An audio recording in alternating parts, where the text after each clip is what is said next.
And Babar should be worry about anything. Pressure नहीं है, कप्तानी में कोई लैक नहीं करता, हम लोग लैक कराते हैं उसको।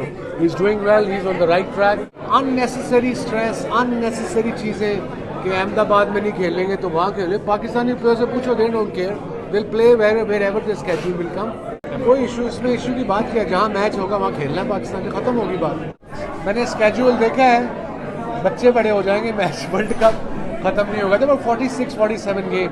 मैंने पिछले दिनों भी अभी आईसीसी के लिए added some interviews and I think Pakistan team have the potential to definitely qualify for the top 4। Conditions हमारी और कॉन्फिडेंस है हम सब कॉन्टिनेंट में, चाहे वो इंडिया हो, चाहे वो पाकिस्तान हो, चाहे बांग्लादेश हो, चाहे वो श्रीलंका हो। So yeah I think Pakistan team have a chance to first qualify for top 4। I hope not, but इससे प्लेयर तो इफेक्ट होते हैं।